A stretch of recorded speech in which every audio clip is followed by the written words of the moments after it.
Di sebuah desa kecil di Aceh, hiduplah dua saudara yang tak pernah terpisahkan, Hasan dan Husain. Mereka adalah anak yatim sejak lahir. Ayah mereka telah lama kembali ke pangkuan Sang Pencipta, menyisakan kenangan samar dalam ingatan keduanya. Mereka tumbuh hanya bersama ibu mereka, Mak Safiyah, seorang wanita soleha yang tegar meski hidup dalam kesederhanaan. Setiap pagi, ia selalu terbangun lebih awal, menyiapkan sarapan, dan menyebut nama kedua putranya dalam setiap doanya. Hasan, sang abang, memiliki pribadi yang tenang dan lembut. Ia sering menghabiskan waktu di tepi sungai, menatap aliran air dan pepohonan. Hatinya mudah tersentuh oleh kebesaran alam, seolah ia selalu mencari cara untuk lebih dekat dengan Tuhan. Husain, sang adik, adalah kebalikan Hasan. Ia cerdas, penuh rasa ingin tahu, dan gemar bertanya tentang segala hal yang tidak ia pahami. Jika Hasan menemukan ketenangan dalam kesunyian, Husain menemukan semangat dalam ilmu dan percakapan. Bagi Mak Safiyah, keduanya adalah cahaya hidupnya. Ia tidak punya harta, tidak punya jabatan, tapi ia memiliki doa yang tidak pernah putus. Semoga kalian menjadi anak yang Allah banggakan, nak. Mereka mungkin menempuh dua jalan yang berbeda kelak. Namun, disinilah kisah mereka dimulai, di sebuah desa sederhana bersama seorang ibu yang hatinya seluas langit. Malam itu, desa kecil mereka diselimuti cahaya bulan yang pucat. Hasan duduk di hadapan Mak Safiyah. Kedua tangannya mengepal seolah menahan sesuatu yang penting.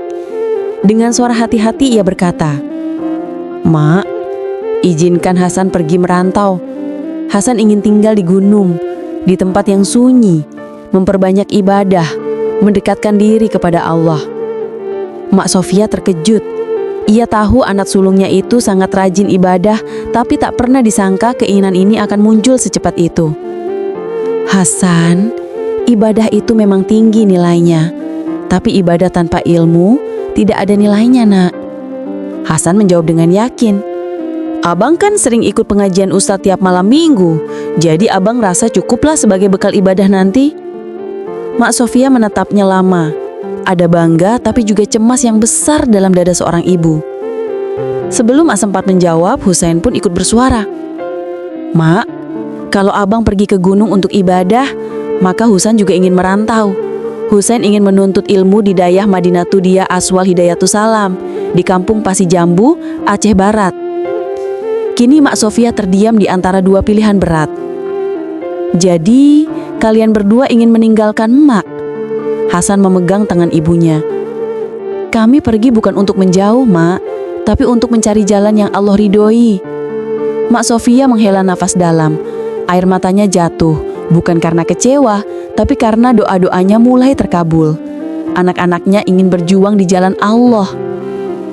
Pagi itu keduanya melangkah keluar dari desa dengan membawa doa dari ibunya. Jalan yang mereka tempuh mungkin berbeda arah, namun awal perjalanan mereka tetap sama. Melangkah dengan hati yang penuh harap. Hasan berjalan ke arah hutan yang mengarah ke gunung, sedangkan Husain menuju jalan besar yang akan membawanya ke pesantren di Aceh Barat. Namun, tak lama mereka berjalan, keduanya menghadapi ujian yang sama. Ujian kecil yang memberi makna besar. Saat berjalan, kaki Hasan menginjak sesuatu yang membuatnya terhenti. Ia melihat ke bawah dan mendapati seekor katak kecil terbaring lemas. Mati. Wajah Hasan langsung berubah sedih. "Maafkan aku tidak sengaja," bisiknya pelan. Karena iba, ia mengangkat tubuh kecil itu dengan hati-hati, lalu menyimpannya ke dalam saku bajunya, berharap bisa menguburkannya nanti di tempat yang layak. Di tempat yang berbeda pada waktu yang hampir sama, Husain juga mengalami hal serupa. Kakinya menginjak katak tanpa sengaja.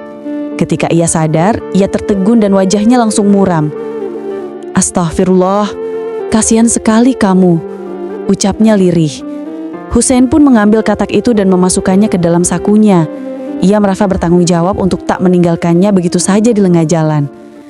Mereka berdua tidak tahu bahwa ujian ini adalah awal dari pelajaran besar di perjalanan masing-masing.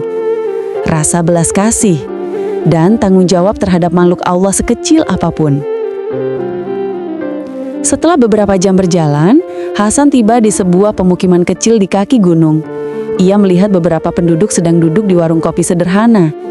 Hasan mendekat dengan sopan. "Assalamualaikum Bang, maaf, apakah kalian tahu gunung yang biasa digunakan untuk beribadah? Tempat orang-orang mencari ketenangan, mendekat kepada Allah?" Salah satu laki-laki tua yang wajahnya dipenuhi keriput tersenyum. "Waalaikumsalam. Kau bisa naik ke Gunung Selawah di ujung kampung ini. Banyak orang beribadah di sana. Tapi ingat nak, gunung itu bukan hanya penuh dzikir, ia juga penuh ujian." Hasan mengangguk hormat, mengucap terima kasih, lalu kembali melanjutkan langkah, membawa semangat besar di dalam dada dan kapak kecil dalam sakunya.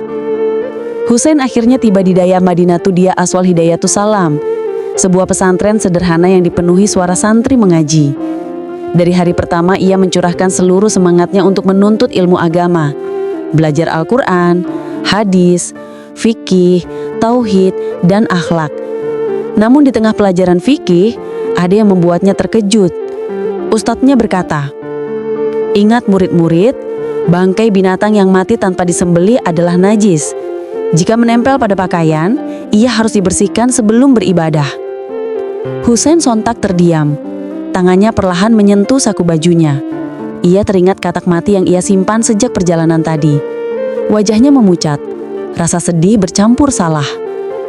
Setelah pelajaran usai, ia segera keluar menuju halaman dayah. Dengan penuh hormat ia mengambil katak itu lalu berkata pelan, "Maafkan aku tidak tahu. Semoga Allah mengampuni keteledoranku." Lalu ia menguburkan katak itu dengan layak di bawah pohon ketapang di depan dayah. Husain melanjutkan hari-harinya, belajar, beribadah, memperbaiki diri dengan ilmu yang benar. Sementara itu di gunung, Hasan membangun pondok kecil di lereng Gunung Selawah. Hari-harinya dipenuhi salat malam, puasa sunnah, dan dzikir tanpa henti. Semakin lama, semakin banyak orang desa yang mendengar tentang kesalehannya. Mereka naik ke gunung hanya untuk meminta doa dari Hasan. Namun, katak madi itu masih ada di saku jubahnya. Tak pernah ia keluarkan. Tak pernah ia sadari bahwa ibadah Hasan selama ini ditemani bangkai najis. Ia merasa semakin dekat dengan Allah, padahal ia sedang diuji olehnya. Waktu berjalan jauh ke depan. Hasan kini dikenal sebagai ahli ibadah di gunung. Orang-orang memujinya di mana-mana. Dia wali Allah, doanya selalu makbul, saleh banar orang itu. Hasan mulai terbiasa dengan pujian itu. Tanpa ia sadari, sedikit demi sedikit muncul rasa tinggi dalam hatinya. Sedangkan Husain, ia kini pulang sebagai seorang ustadz yang berilmu, rendah hati dan santun tutur katanya. Dimanapun ia singgah, orang nyaman mendengarkan penjelasannya tentang agama. Dan setiap ilmunya ia sampaikan dengan satu prinsip. Ilmu tanpa amal itu kosong, ibadah tanpa ilmu itu tersesat. Hatinya tetap bersih, wajahnya tetap merendah. Dua saudara itu kini telah kembali. Tapi jalan kebenaran mereka masih menyimpan satu rahasia besar. Setelah 10 tahun yang panjang, dua saudara itu akhirnya menejakkan kaki mereka di kampung halamannya.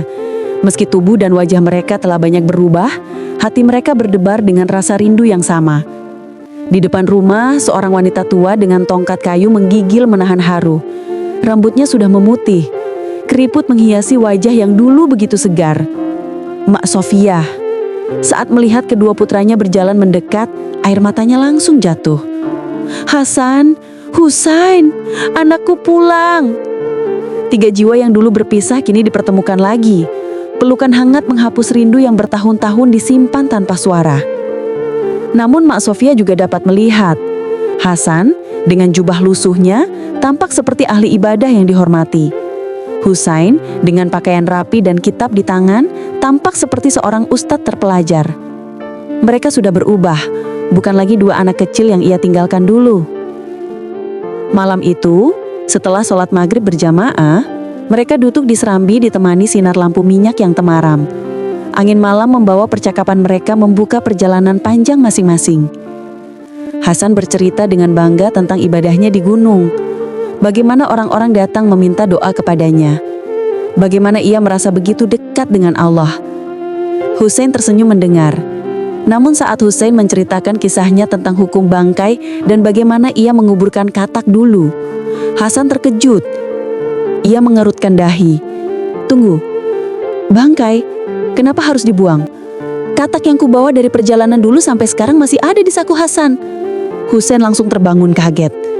Hasan, bukankah aku sudah bilang bangkai itu najis? Seluruh pakaian terkena najis. Sholat Abang bisa tidak sah selama ini. Hasan terdiam membeku. Pujian orang-orang, rasa bangga dalam dirinya, semua seolah runtuh dalam sekejap. Kata kecil itu yang dulu ingin ia hormati karena iba justru menjadi ujian besar yang membuat semua ibadahnya tidak sempurna. Hasan menunduk, suaranya bergetar. Jadi, Hasan selama ini hanya merasa dekat dengan Allah, padahal Hasan jauh dari kebenaran. Husain menggenggam bahu abangnya. Abang belum terlambat. Mulai dari sekarang, izinkan Husain yang membimbing abang. Mari kita perbaiki semuanya, bersama. Sejak malam itu, Husain membuka pesantren di kampung dan Hasan menjadi murid pertama yang duduk paling depan, menunduk rendah, belajar ilmu dengan penuh kerendahan hati. Orang yang dulu dipuji sebagai ahli ibadah, kini kembali menjadi seorang penuntut ilmu, dimulai dari bawah. Jangan lupa like, komen, dan subscribe. Dan nyalakan tombol notifikasinya agar tidak ketinggalan kisah inspiratif lainnya. Sampai jumpa di kisah selanjutnya.